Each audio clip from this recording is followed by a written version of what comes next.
iseenesest ilus, vaata kui palju pahasid on meie ümber ja meie siin rõõsad, roosad, rõõmsad, kõik niimoodi kannatame hoolega ja nüüd, kui pahad on jõudnud siukesse olukorda, kus nad enam püsti ei püsi, nagu see kuusekegi, siis tõuseme meie võib-olla püsti, sest meie peaksime püsti tõusma ja vabakaubandus ja majandus ja iseseisvus ja nii edasi. Aga kui ma nüüd küsiksin selle peale, et aga mis juhtub, kui Euroliit kukub kärinal kokku kohe väga äkki ja väga võimsa põntsakaga. Kui näiteks nädalapäevad ei tööta ükski pangaautomaat, poekassad ei tööta, elektrit antakse jao pärast, mis siis saab? Teoreetiliselt tuleks meil, kui see tuleb näiteks aastavahetuse paiku või jaanuaris, on ju soovitusi, et tehke jõuluajal oma hirmus hüppe ära, siis on turud ka sellest huvitatud. Mis see veel tähendab omakorda, seda ma ei oska teile seletada, aga ma kardan, et siis oleks kärtsu-mürtsu kui palju.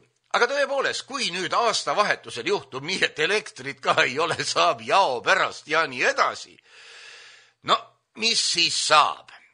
Tegelikult lahendus saaks olla ainult selles, et inimesed hakkaksid nagu rohkem üksteisega kokku hoidma, aga samas 50-50 šanss, et läheb lahti hoopis mingisugune aprilli mäsu, pekstakse puruks, mis peksta annab, võetakse kõik, karjutakse mitmes keeles igaüks oma vabadusest, oma iseseisvusest. Ja seda, et küll tahaks praegu öelda, et sai ju ennustatud, et see asi kokku kukub, seda ei tuleta enam keegi meelde. Laias laastus tuleks hakata taastama midagi ühistulist.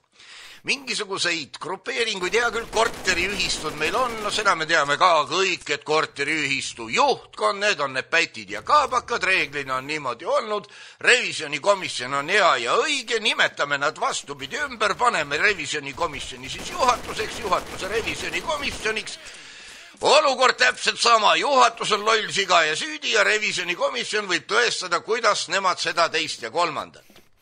Aga tegelikult tuleks natuke tõsisemalt mõelda selle europiitse 9. laine saabumise peale ja mitte tegeleda siin tühikargamisega ja artiklite näol poliitilise profiidi kogumisega. Seegi meenutab ju mõneti lugu Rohutirtsust ja Sipelgast, muudkui viiuldad ja viiuldad iga võimu ajal ja siis läheb korraga külmaks ja ongi viiuldamised viiuldatud. Eks selleski loos läks paras ports emotsionaalse vile peale. Teine asi, mis siis nüüd nädalavahetusel niimoodi oodatud oli, seda ma natukene valgustasin ka eelmisel nädalal, see oli pikem artikkel, herr Remmel, herr Sudak võtsid ette tulla välja mõttekäiguga, et teeme uue partei.